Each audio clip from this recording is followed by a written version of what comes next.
problem is supply side. And therefore, the measures taken, including US, are now, I mean, people were saying that they are not right ones. But now they are proved to be clearly wrong.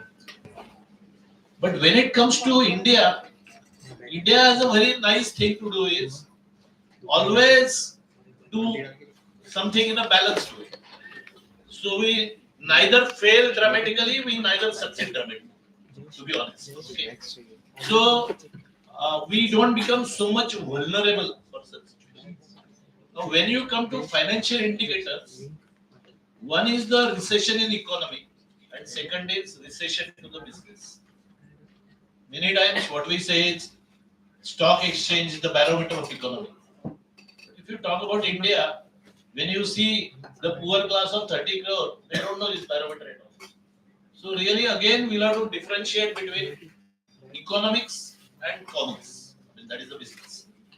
So if we restrict our question now to India in order to cut short answer, and we restrict it to the business community than the economy overall, then I can say that are we standing with the projected goals, or we are still coming out saying, okay, I still have COVID impact, etc., etc. And the measures are actually, at one time, a terrific cost reduction used to be a major. But now, technology, e-commerce, and global marketing strategies are the solutions for this. And the young generation of startups is coming up. So there is nothing to worry about. I'm sure India will overcome the recession. And I did not add to the previous question. But you see, if we talk about legal and compliances issues, there are two aspects. One is the people who are going to comply will comply come what way. Okay, recession or no recession. Look at Tata Group. They will incur whatever loss, but they will not stop compliance. And others, X, Y, Z, they don't need recession not to comply. They will otherwise also not comply. And they will go one step further because complying on paper and complying in substance is again different. Okay, so lot many people comply on paper because if that was not the case, the company audit, the secretarial audit would have been high qualifications. Do we hear any companies balance sheet qualified? 7,000 listed companies are there. Rarely we come across some qualification. So the conclusion is that one fine morning when we find Satyam Shivam Sundaram, then we say, oh, so on paper compliance is perhaps become easy to do. And who is responsible for that? I will not say that because we will say faceless. Then what happens? We know that what is faceless. Yeah. So my question is to the young part of the panel, that is tech savvy. Physically. Thank you for calling me young.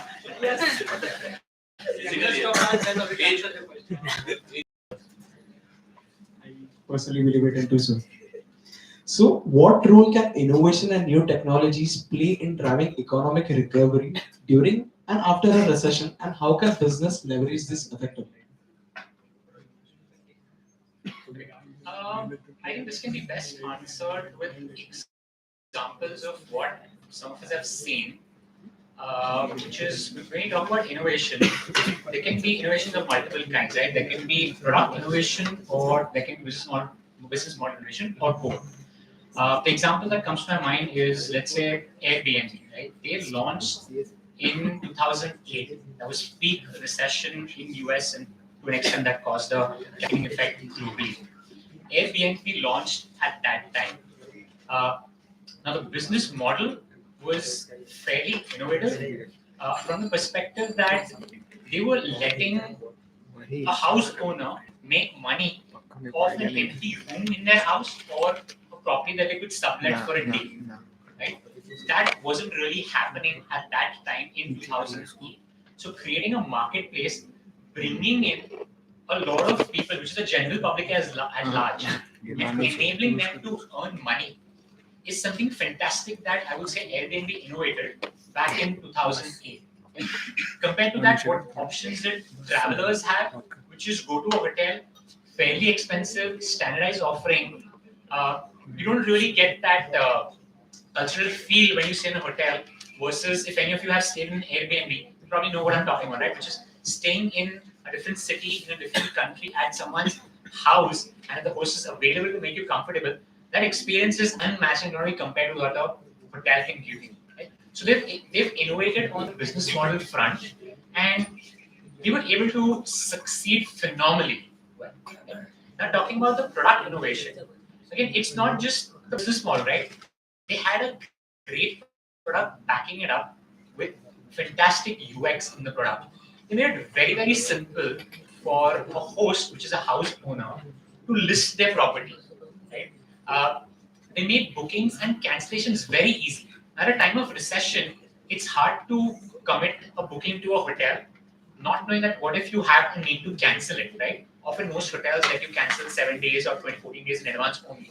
But what Airbnb is very smartly did is to make it comfortable for the user, they built in automated provisions that, hey, you come simply click a button, cancel it within 24 hours. Okay? So it offered a comfort factor, made it easy. You don't have to call anyone, you don't have to sit and negotiate with the host. Otherwise, if you were to compare that, what people traditionally do, call the hotel, make up an excuse, this happened, someone's admitted to the hospital, please cancel it, refund it, give me a voucher. They eliminated all that, right? They made a very, very simple product, worked beautifully for the recession period, which was 2008, and we all know where they are today, right? It's valued in billions of dollars, and they continue to do phenomenally well. So that's an example of what a startup can do with their product. There are multiple avenues for innovation. Airbnb innovated with their product and the business model. Fantastic example and a use case. So let me quote some different example. Like we already have Aadhaar card, UPI, right? And on top of that, now we have Open Network, OCEN. I think since you all are engineers, you all might be aware of this. Open Credit Enabling Network, right? So what happens? Let's say a Kirana store wants a loan, okay, but it doesn't file an ITR, income tax returns. Now, how do you believe that a large bank, like say like an ICICI bank or HDFC bank for that matter, will be able to actually process a loan for that Kirana store? Now, with Open as the another layer on UPI and Aadhaar, the banks and the microfinance banks will now lend a Kirana store on the basis of daily sales, daily turnover. And on that basis, you will be given a set of loans which you will need to be paying back within a year or so. So that is one example that which Indian economy is leveraging right now. Second is blockchain technology. I think I see almost 200 300 students coming from computer science. So you all are very much aware what blockchain is. I think you all guys are better probably helping us understand what is blockchain. But when it comes to blockchain, your Aadhaar card and PAN card is linked with income tax, right? So the moment you do a transaction, that entire transaction is executed on the ledger of the ITR department. Every particular transaction, let's say for example, you purchase a 15 rupees vada pav from a stall and you pay him through a UPI, okay? And if you link your Aadhaar and PAN with the income tax, that particular transaction is also listed with the income tax department. So that is the kind of technology we in India are deploying as of now. And to be honest, the way forward is artificial intelligence and machine learning. Chat GPT, yes, many of you are aware of it. Yes, it's already taken the world by a storm, right? Like you want to do text to speech, optical recognition, be it any other technology, okay? That particular software can do it for you. It has the potential to reduce jobs, but at the same time, it has the potential to create multiple jobs. Chat GPT cannot alone sustain itself on its own. Okay, you need humans with emotions to deal with those bots and understand what is the business behind that. Okay, so that's a marriage made in heaven where robots are marrying humans, and then we together cumulatively are deploying that as technology and probably helping the economy to grow forward. Fantastic. I would put it in one line, and you can see the video recording which we have posted on this. 2 years back, a webinar was there. ABCDRI, and I think majority I made here were engineers. Artificial intelligence, blockchain, big data, cloud computing, digitization, drone, robot, and IoT and IoT, Internet of Things and Industrial Internet of Things. So if you pursue ABCDRI, that is good enough innovations. So, as we all are entrepreneurs over here, and we all are budding entrepreneurs or aspiring to be an entrepreneur, so how can businesses manage their cash flow during a recession? As we know, cash is something that is quite difficult to manage at times when you don't have enough cash coming in. So, in situation like those, how can you actually manage your cash so that you can be at a stance where you are not doing on any payments, not defaulting on any sort of payments? And what are some of the strategies that would help someone maintain the financial stability during such period? I can take the first part of it and I can share an example from personal experience, uh, which is again, this is not necessarily specific recession, but does apply. During one of the years at my previous organization, we had a tough year in front of us, right? And we operated typically as a startup where conserving cash was of utmost importance. Now, what we realized is while uh, the industry at that stage wasn't as kind to us, us as a startup, we were struggling to keep our feet on the ground, or rather, get wings and fly. Uh, we realized one of the things we needed to do was find ways to cut costs. And cut costs just doesn't mean stop doing fighting, stop your outings, don't stop buying stuff from vendors and contractors. What we identified, realized is what if we could closely work with our partner, help understand their situation, help them understand our situation, and renegotiate our contracts with them. Right? Buy some time from them. Tell them, hey, here's where we are. This is why we are struggling. Support us when we need you. Maybe you have a bad time, we'll help you out. If not, for us to sustain and continue being your customer for lifelong, we need a slight adjustment. Right? Some of our partners agreed. Right? Either they waived off fees for a certain period, or they give us a discount. Right? Now, now this was one of the 20 things that we did at that time that helped us manage our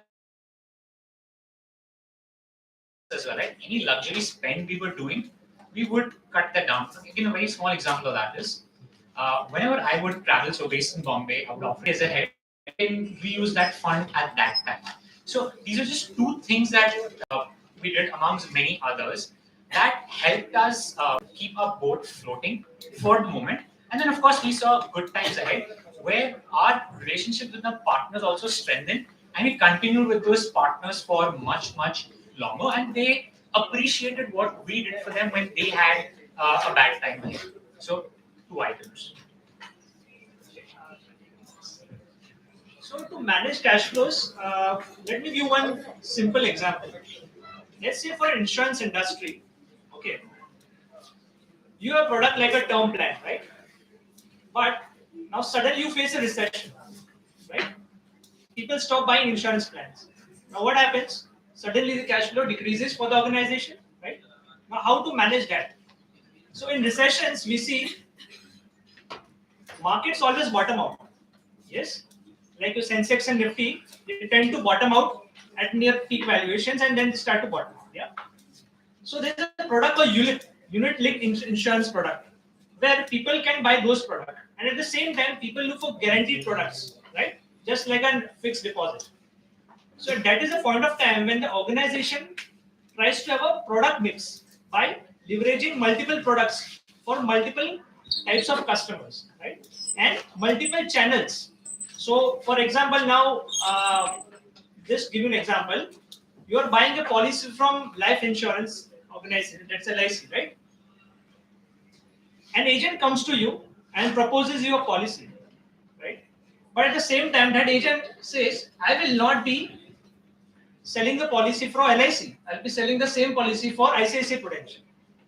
So that's another risk of the organization. At the same time, now what if LIC comes up with another set of channels where it deploys multiple banks, multiple agents, yes, their own proprietary sales force, and through online mediums. So they're basically diversifying the channel mix, and that's how they're trying to increase the business, penetrate into multiple markets, and that's how they increase their cash flow.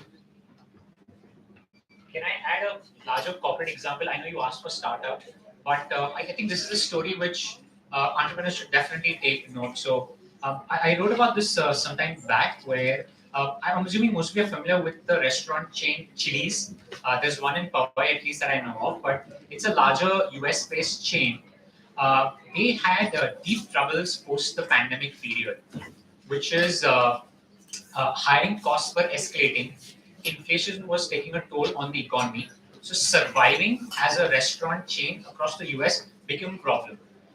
They brought in a new CEO by the name of Mr. Uh, Hoochman, if I'm pronouncing it correctly. What he did is he had a couple of choices in front of him, right? The obvious choice was cut down part of the workforce in corporate, not the on-ground staff in the restaurants where they were short-staffed. Right? Cut down corporate force, cut down marketing expenses, cut down advertising expenses, and similar strategies that a large corporate typically applies.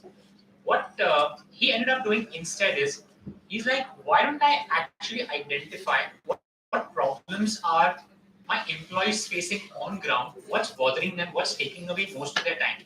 So this CEO of a $1 billion plus company literally got his hands dirty, went to the kitchens of his stores, right, which is going to a physical outlet of a Chili's restaurant.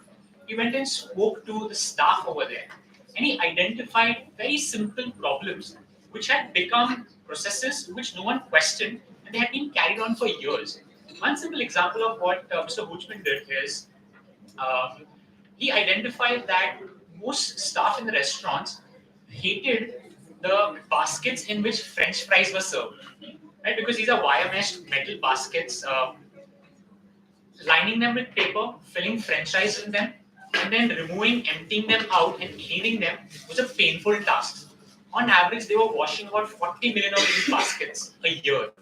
Right? So across all the US chain, imagine filling, lining those 40 million baskets and then emptying them and then putting them for cleaning cycle. Right? Took away a lot of their time, and all employees hated that. So he said, listen, let's stop it for a while. Just serve the fries on the side, on the plate. Right? Crazy amount of savings they had with that. Employee productivity went up. Fewer employees are frustrated. They didn't have to do any overtime to fill in for the others. This is one of the items he did just by stepping in the kitchen and talking to people of what was causing them trouble. There are other things that they were doing. Again, a small example is they were bagging shrimps. When the CEO went and asked them, hey, why are you doing that? They didn't have an answer. They said that, hey, we've been following this protocol, so we continue to do that. And they didn't have no reason to do that. He eliminated that process. Some of these things that he did end up saving them about $6 million a year. Now imagine how many jobs were saved just by stepping in the kitchen and identifying things that could have been fixed, possibly by an operations manager. But here, the CEO of a $1 billion company had to step in, take charge, and do that. So the lesson for me and budding entrepreneurs here is, don't be afraid to get your hands dirty. Get inside your respective kitchens, right? And it's a metaphor when I say the word kitchen here. Get inside, get your hands dirty, identify what could be a bottleneck, find ways to increase your efficiency, bring in productivity, find things that help employees. Don't only look for items that will directly add to your bottom line, right? Keeping a happy employee means customers are happy. If customers are happy, you're going to have return visitors. Right? All these things add up. And Chili's was able to get out of the post-pandemic recession much faster than some of their competitors. Thank you so much, sir. So I have question with Ramohan sir and Vishal sir. So what are the impact of the government stimulus packages during what sort of impact would they make if government creates out a particular sort of package or a fund, releases a fund during recession? What type of impact would it make to the startups or to the businesses, and how would actually it help them?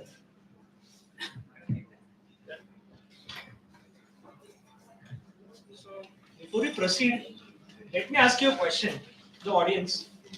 what is recession first? Can anyone please answer me that? What is recession? Technically, what does it mean? Yes, anyone please? Yeah. When two GDP quarters there is negative growth. Two GDP quarters there is negative growth, that is recession. Best way to measure recession.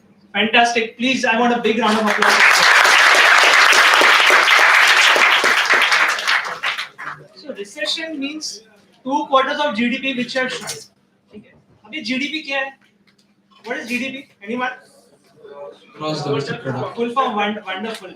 For the entire batch of big round of applause. Great. There is another thing. Many of us still don't know what is the full form of GDP. So yes. So what is GDP?